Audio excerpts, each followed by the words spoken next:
touring with the rock band Tool, the Legends Tool. I feel like that's the kind of the dream of most musicians before they become like full-time musicians. Like nobody, at least I never expected to become like a full-time performing musician. Because I'm finding that just doing this podcast, I was doing artwork for my last project, my last music project, and I enjoyed the shit out of it. I think it's great. And then I do it all for this too. And it's definitely scratching a different creative itch. For me, it feels almost like collecting Pokemon or something.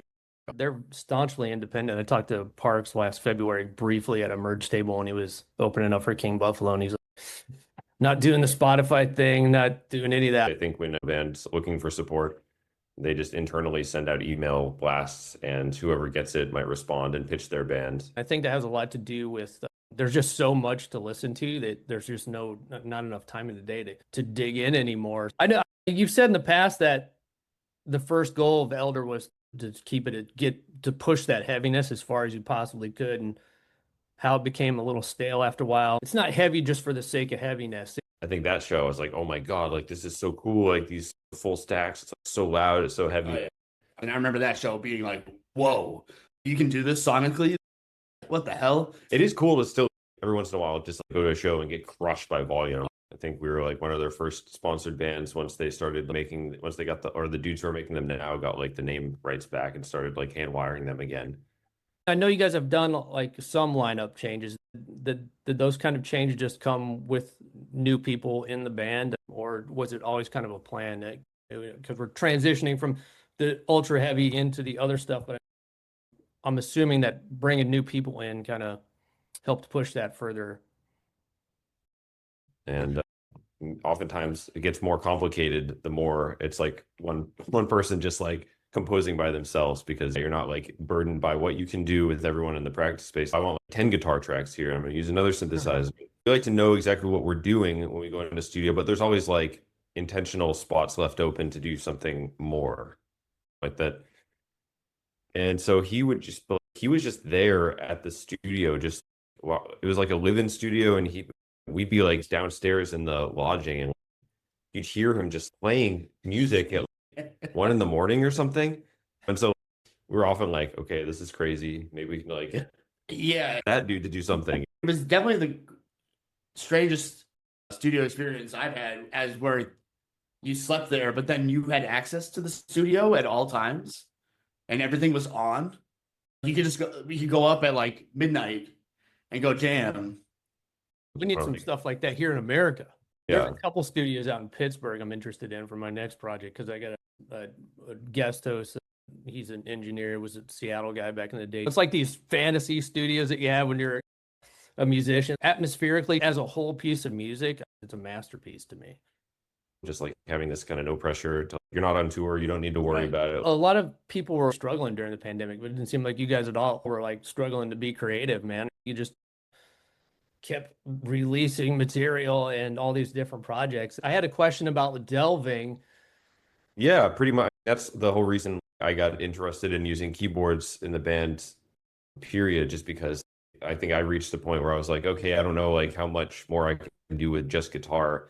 Even if you're not, I think actually not being a good player in a weird way is an advantage, because oftentimes you're just playing around like a kid and you like stumble on something that you find is cool. I'm just tuning weird tunings and finding fun notes to fuck around with, and I'm using a modulated amp and just making noise with it. It's good to know what you want to do, but it's also nice to not know how you're going to get there sometimes. Absolutely insane. And like, a lot of it was like just like two dudes in a studio, or they're like forcing themselves, like everyone's going to write like a part and we're going to like put it all together. They were madmen though. My dad and my uncle love it. My dad would put on a Yes album and I'd be like, whoa. It's not easily accessible. You have to listen to it over and over again. Those kind of bands are the ones I get obsessed with now. I think our current music taste is like pretty far away from what you'd expect. When I was a kid, I thought it was lame. I was like, oh, these songs are so cheesy and lame. And now I'm like, wait a second, I know what you guys are doing. Because you guys you're not chained to a song. You don't have to play that one song. Every show we get one guy, Riddle of Steel, between songs, like screaming, come on. So we had to redo the set list like on tour to adjust to that. No one wants to play in front of a bunch of yawning people. Yeah. It's your opening for Tool, like you're happy for what you get, Yes, but we were really like, okay, we want to try and play 3 songs if we can, and a good variety of stuff that we think we might catch some fans with. When I heard that you guys got that, I was like, the stars have aligned. Fucking finally. So the bigger bands are coming around to the killer smaller bands that are working hard. More of these bigger bands need to do that same thing, I think. Just get a little weird, man. If I was in a huge band like that, I wouldn't really, as long as Metallica keeps asking you. Yeah. They were legit $1,000 a ticket. Yeah. I was like, I went and saw King Buffalo and All Them Witches last summer, and the tickets were $35, and it was at a small venue in Kentucky. The Burl down there. I don't know if you guys have played down there yet, but man, what a cool venue. It's old school. It's not corporate. Beer's cheap. Tickets $35. You see something, you don't need your fucking binoculars. Just as long as the band sounds good. Take that underground feel and put it on a big stage. I think rock and roll these days, the people doing it for the right reasons, it's kind of firmly in the underground, and the ecosystem is cool. Because the festivals out here are insane. They're the big corporate thing. It's just, dude, I don't want to, like we just talked about, going to the jazz festival in New Orleans. It's 3 days. It's exhausting. It'd be cool to see more smaller festivals in the US too. Yeah, for sure.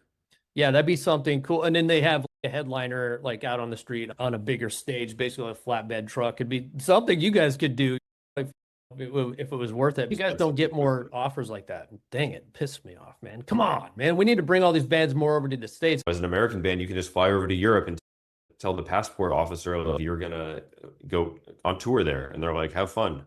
Come on in. It was really just that kind of pandemic creative time where like you had nothing better to do. Definitely not what anyone expected to come out of a collaboration between 2 bands that mostly pedal in heavy music. Those guys will just go in and be like, okay, let's make a song that sounds like this. Maybe in 10 years, there'll be a fan base.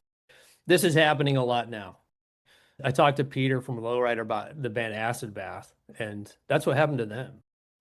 It's 2 albums in the 90s, and then they broke up, and they were never a big band. But over time, these 2 records just exploded in popularity. And then I come to find out afterwards that they had been the subject of some meme page online, you know, like just someone probably posting like goofy photos of this kind of goofy looking band was enough to reinvigorate interest in them to the point where they have a fan. I'm sure that one's going to blow up too. Can't wait for that reunion tour. But yeah, it's weird, man. Being an older guy, I'm like 48, so watching these 90s bands, underground 90s bands, become this huge thing that they haven't been active in 25 years. It's just insane. I guarantee if you ask King Buffalo, they would know exactly how many records they've sold because they're like a very organized band. They built this big barn studio out in New York and dream job shit. Oh yeah, definitely. Awesome. Coming to Cleveland. Well, it'll be a big year for us. Yeah, we'll be pounding the pavement. We'll be quite busy. Yeah, a lot of Elder fans out here. I'm trying to sell Elder records, man. I'm trying to help you guys out here.